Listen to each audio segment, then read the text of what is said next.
अपने संबोधन में पीएम मोदी ने कहा कि वैक्सीन आने के बाद यही प्राथमिकता हो कि ये सभी तक पहुंचे। ये अभियान बड़ा होगा और लंबा चलने वाला है। हमें एकजुट होकर एक टीम के रूप में काम करना ही पड़ेगा। पीएम मोदी ने 8 राज्यों के सीएम के साथ वीडियो कॉन्फ्रेंसिंग के जरिए बैठक की। वीसी में सीएम शिवराज सिंह चौहान और भूपेश बघेल भी शामिल हुए। पीएम की बैठक में छत्तीसगढ़ की मांग को लेकर स्वास्थ्य मंत्री टीएस सिंहदेव ने कहा कि छत्तीसगढ़ को आर्थिक मदद की जरूरत है। सामान और अन्य व्यवस्थाएं छत्तीसगढ़ खुद कर लेगा। अब पहले की तरह सामान और बाकी चीजों की जरूरत नहीं है। देश में कोरोना मरीजों का आंकड़ा 91,77,000 के पार चला गया है। पिछले 24 घंटे में कोरोना के 37,441 नए केस सामने आए हैं। वहीं पिछले 24 घंटे में कोरोना से 481 लोगों की मौत हो गई। इसके साथ ही कोरोना से मरने वालों का आंकड़ा 1,34,000 को पार कर गया है। जबकि पिछले 24 घंटे में 42,195 मरीज ठीक हुए, जिसके बाद अब तक 86,03,000 मरीज कोरोना से रिकवर हो चुके हैं। अलवर में दर्दनाक हादसा हो गया। मकान में सो रहे दादी पोता जिंदा जल गए। बता दें कि कपास में आग लगने की वजह से यह हादसा हुआ। अलवर में हैवानियत सामने आई है, जहां एक दरिंदे ने अपने दोस्त की मां के साथ रेप किया। इतना ही नहीं, पहचान छुपाने के लिए महिला को जान से भी मारने की कोशिश की। पुलिस ने आरोपी को गिरफ्तार कर लिया। विश्व प्रसिद्ध आमेर महल में करीब 8 माह बाद आज से फिर से हाथी सवारी शुरू होगी। इसके लिए पुरातत्व एवं संग्रहालय विभाग आदेश जारी कर चुका है। हालांकि हाथी सवारी के लिए पर्यटकों को कोविड गाइडलाइन की पूरी पालना करनी होगी। असम के सोनितपुर जिले के बोरगुरी क्षेत्र में छिपे हुए बाघ को देखने के लिए एकत्र हुई भीड़ पर बाघ ने हमला कर दिया, जिसमें एक व्यक्ति गंभीर रूप से घायल हो गया। घटना के बाद घायल को इलाज के लिए अस्पताल में भर्ती कराया गया। घटना आज सुबह की बताई जा रही है। ओडिशा के बलांगीर में हाथियों के एक झुंड ने जमकर उत्पात मचाया। बताया जाता है कि 34 हाथियों के झुंड ने रेलवे स्टेशन के आसपास के इलाकों में उत्पात मचाया और फसलों को भी नुकसान पहुंचाया।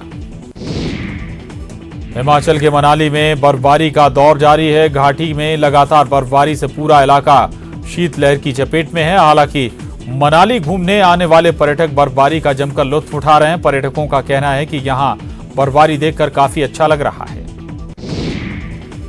कश्मीर में पुंछ जिले में बर्फबारी हो रही है। बर्फबारी से मंडी और लोरान के लोगों में खुशी का माहौल है। लोगों का कहना है कि इस साल बेवक्त बर्फबारी होने लगी है, जिससे हमें फायदा होगा।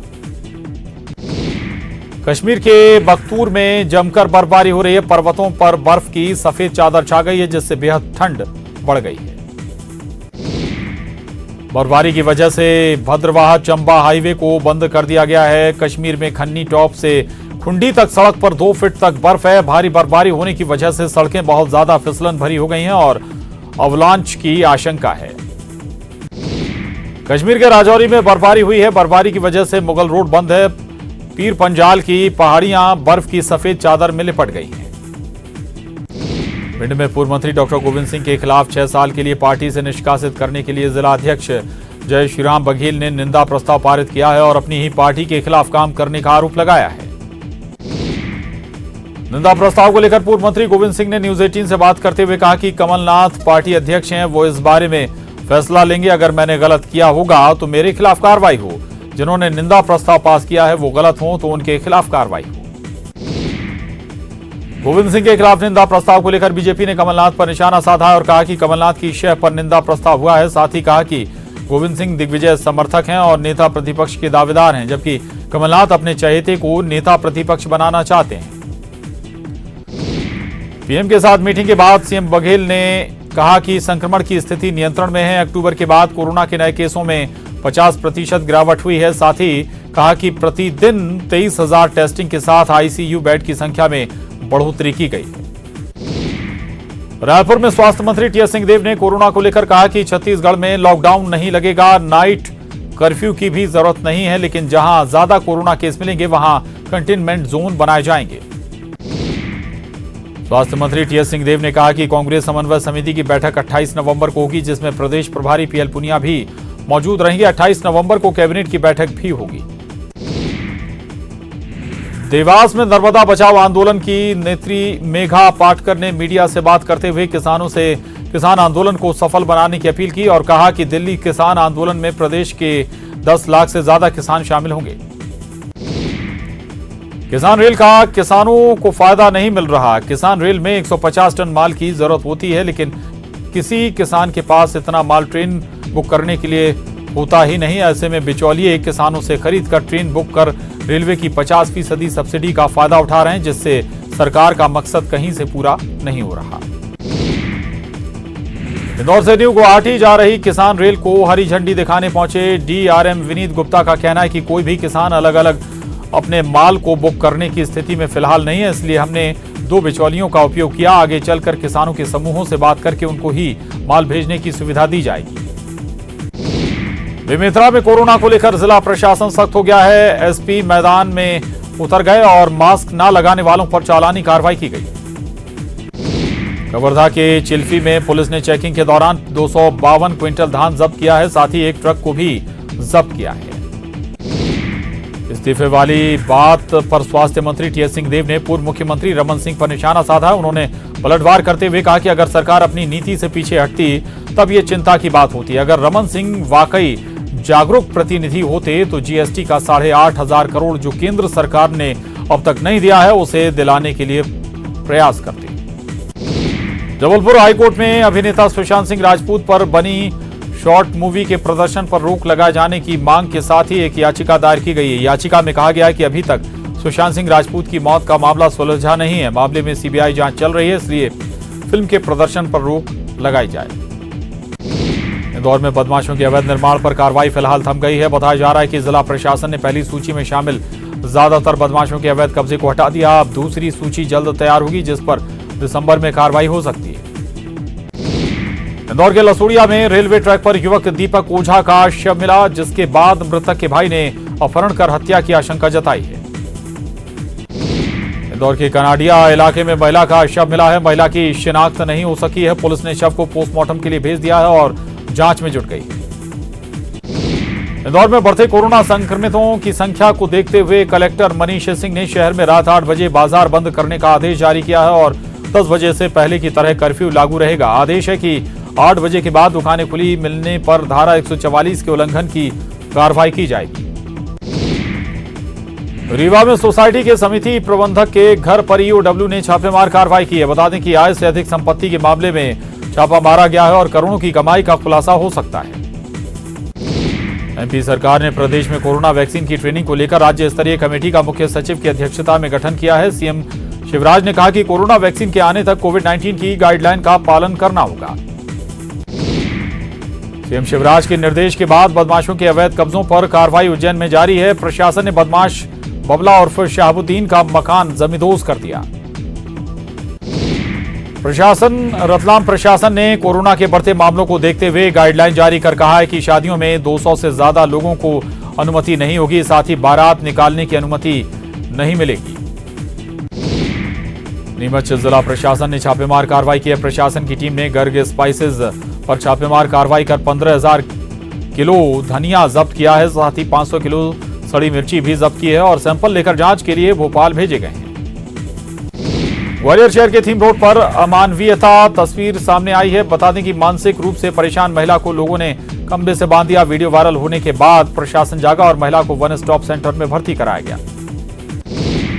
सीहोर के नसरुल्लागंज में मंडी में हुई एक सनसनीखेज वारदात में एक युवक ने बीजेपी नेता गुरु प्रसाद शर्मा पर उनके ही घर में घुसकर हमला कर दिया। युवक ने देसी पिस्टल से उन पर फायर किया। गनीमत ये रही कि वो चूक गया, जिससे शर्मा बाल बाल बच गए।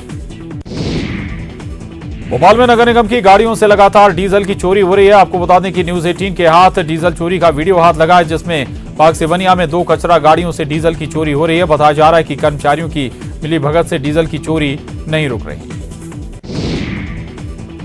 बैतूल में पूर्व सीएम कमलनाथ ने विनोद डागा को श्रद्धांजलि दी और शोकाकुल परिवार को ढांढस बंधाया। बता दें कि पूर्व कांग्रेस विधायक विनोद का हार्ट अटैक से निधन हो गया था। इंदौर में लगातार तीसरे दिन कोरोना संक्रमित मरीजों का आंकड़ा 500 के पार रहा। पिछले 24 घंटे में कोरोना के 500 से ज्यादा पॉजिटिव केस मिले हैं। और एमपीसीजी सुपरफास्ट 100 में वक्त एक छोटे से ब्रेक का है, फौरन लौटेंगे। ब्रेक बाद एक बार फिर रुक करेंगे एमपीसीजी सुपरफास्ट 100 का।